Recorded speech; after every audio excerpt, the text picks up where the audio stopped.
Quiero agradecerle especialmente y mandarle un abrazo a través de la cordillera al economista Aldo Lema, que va a compartir unos minutos con nosotros. Hace mucho tiempo que queríamos que Aldo Lema pudiera acompañarnos unos minutos hablando de lo que es su pasión y su vida, que es la economía. Aldo, buen día. ¿Cómo estás, Aldo?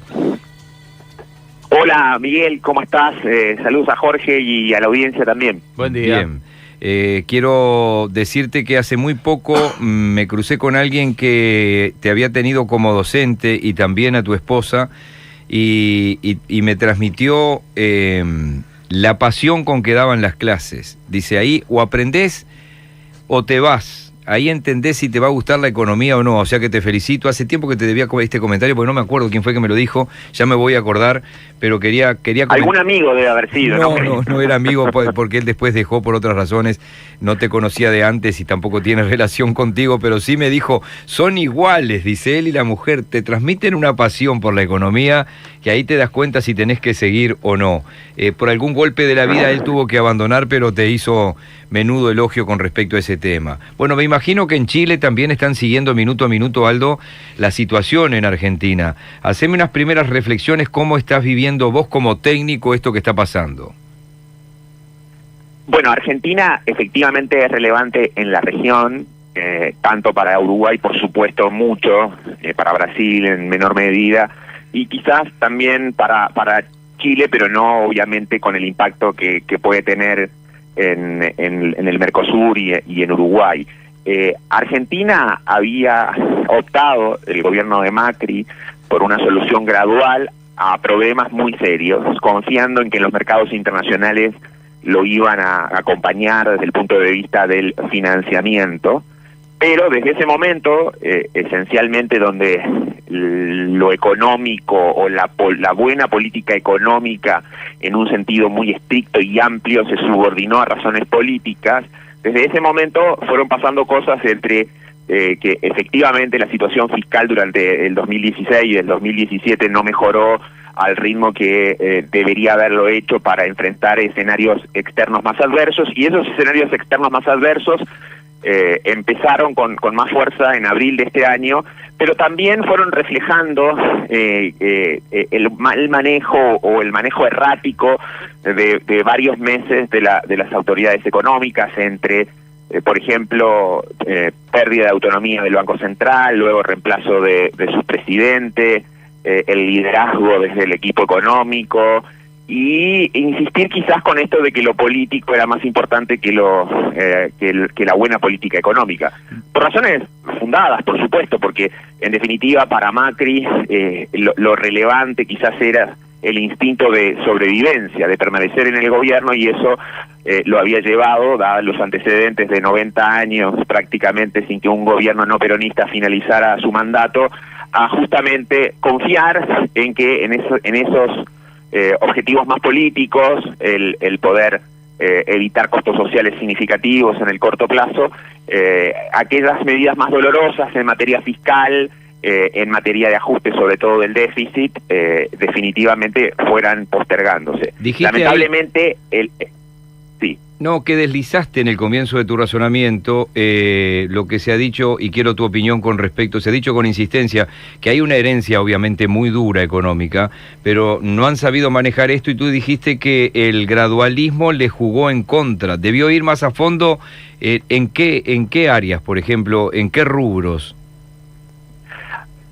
Bueno, quizás ustedes se acuerdan de El hijo de la novia, la película de Darín, famosa de Campanella, con esa gran actuación de Darín, de Alterio, de Aleandro.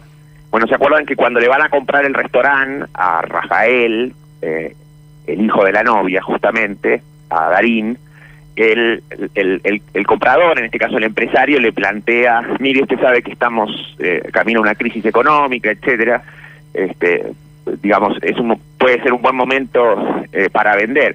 Y Darín le responde, ¿cuándo no hemos tenido crisis en Argentina? O sea, si no es por recesión, es por inflación, si no es con recesión e inflación, son problemas de deuda, etcétera. Lo de fondo en Argentina, que ha estado sistemáticamente en su historia de décadas, ha sido justamente el desorden en materia fiscal, el déficit fiscal. Y ese es, de nuevo, el factor fundamental que tardó en ajustarse en este proceso y que hubo una confianza excesiva en que los mercados, en que el financiamiento externo iba a estar disponible para hacer ese ajuste gradual. Ahora, los ajustes graduales requieren muchísima confianza, mucha credibilidad, mucha certeza, sobre todo en el cumplimiento de las metas, y esa credibilidad se va ganando justamente en la medida que se van cumpliendo las metas. Y como hubo muchas que no se cumplieron durante este tiempo, evidentemente entre el cambio del escenario externo más una gradualidad que, aún pensándose que podría funcionar, no fue lo bien manejada, lo perfecta que quizás debió ser, evidentemente que generó costos desde el punto de vista de credibilidad y de confianza. Hoy, esencialmente, Argentina está sumida en una crisis de confianza contra su moneda. Esta no es una crisis como la del 2001, tiene características muy diferentes, es más una crisis tradicional de devaluación de su moneda, de recesión, de inflación más alta, de ajuste fiscal a la mala, porque en definitiva, ¿cómo se va a terminar produciendo el ajuste fiscal? Se va a terminar haciendo por la vía de que la devaluación acelera la inflación licúa el gasto público, la licuación de gasto público termina con un déficit menor, pero todo eso tiene costos muy significativos desde todo punto de vista, no solo de que es una forma ineficiente de ajustar el gasto, sino que también, por supuesto, desde el punto de vista de los costos sociales. Por supuesto que había una herencia que es de grandes proporciones desde el punto de vista de los desequilibrios acumulados y que el gobierno intentó enfrentar. Pero antes intentó evidentemente hacerlo de forma gradual para llegar al año pasado a las elecciones parlamentarias y consolidar una mayoría que le permitiera este año hacer o continuar con ese gradualismo y acelerar algunas de las reformas necesarias. ¿Tenés idea? Y evidentemente que eso no funcionó.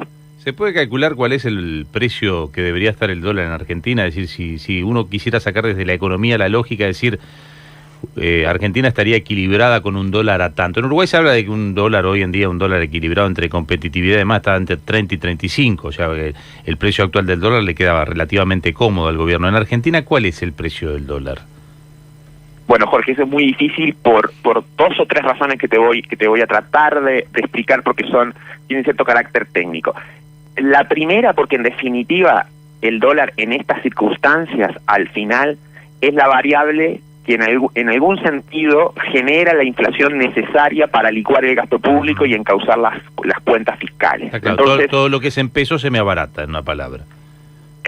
Se abarata en pesos de manera de que adquiere capacidad de competencia Argentina y puede salir de la recesión exportando. Sí, me vuelvo más competitivo, pero además te genera inflación, y esa inflación que genera, que es una sorpresa, para sobre todo el presupuesto fiscal, y ustedes van a ver movilizaciones ahora evidentemente sindicales, sobre todo del sector público, porque el presupuesto del año 2018, que fue fijado hace un año atrás, fue hecho con una inflación sustantivamente menor a la que va a ser. Entonces, como está fijado en términos nominales, o sea, se fija, por ejemplo, un presupuesto, sube el presupuesto de 100 a 125, pero como la inflación va a ser quizás 45%, eso hace que la inflación licúe el gasto público, y el gasto público en términos reales cae y termina haciéndose eso que yo le digo es un mal ajuste, pero es un ajuste al fin. Entonces hay una parte de la evolución del dólar que tiene que ver un poco,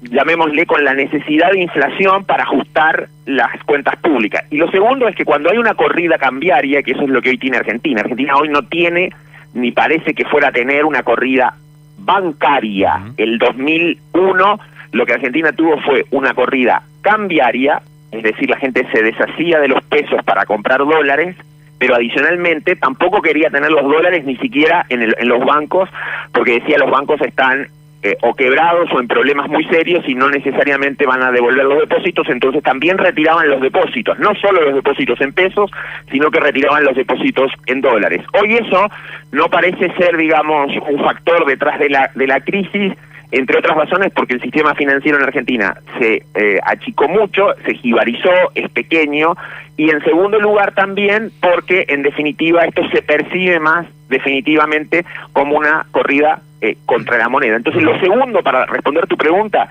y es que en escenarios mal manejados de crisis cambiarias, el tipo de cambio entra en una evolución que puede llevar a sobrereacciones significativas y que suele llamarse, digamos, un exceso o un adelanto cambiario que luego tiende a irse normalizando. Hoy este nivel de tipo de cambio real, de competitividad, es parecido al que Argentina tenía cuando salió de la crisis de los 2000, pero va a depender mucho de la inflación que venga detrás. Si viene mucha inflación y corrige esta ganancia en competitividad, evidentemente que Argentina se va a volver de nuevo a ir atrasando del punto de vista cambiario.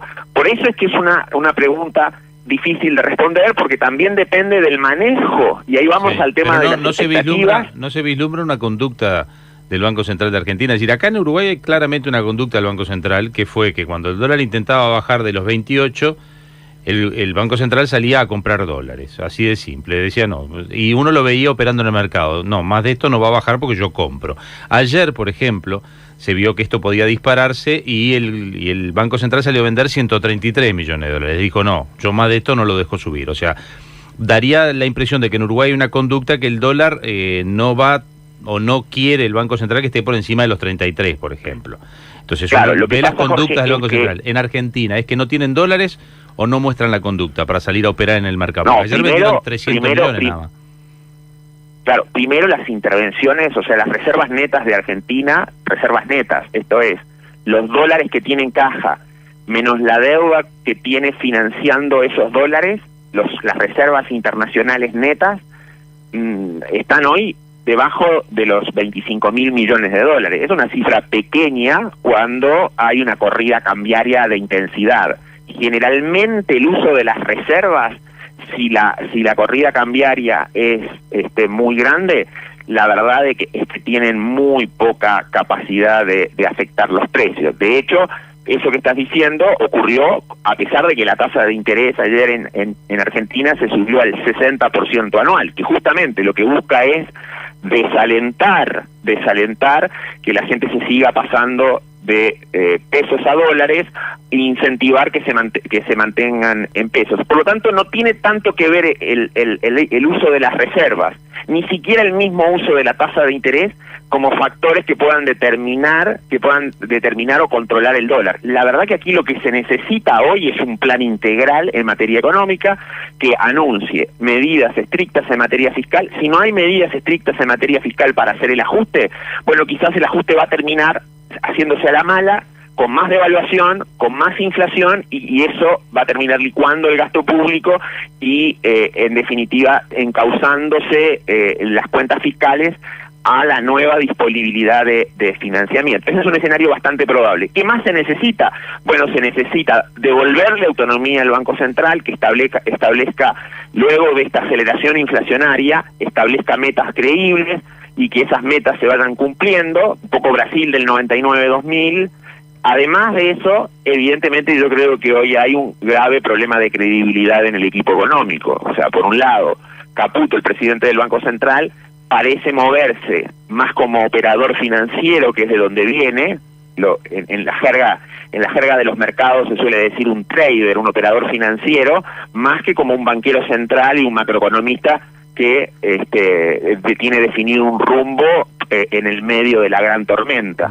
Y por otro lado, Duhovne no parece ser un ministro, digamos, en este caso que tenga la capacidad de negociación política con los gobernadores y con la oposición para conseguir las mayorías necesarias para hacer los ajustes, ni tampoco parece que tener el liderazgo internacional como para, evidentemente, incentivar o generar confianza en que el financiamiento vuelva. Y además está la tercera duda, o sea, está esta duda del Banco Central, está esta duda en el Ministerio de Hacienda, y la tercera duda es, Macri tiene claro que esto es la solución, o sea que en definitiva se necesita un plan integral de estas características con un equipo nuevo, creíble, que muestre confianza.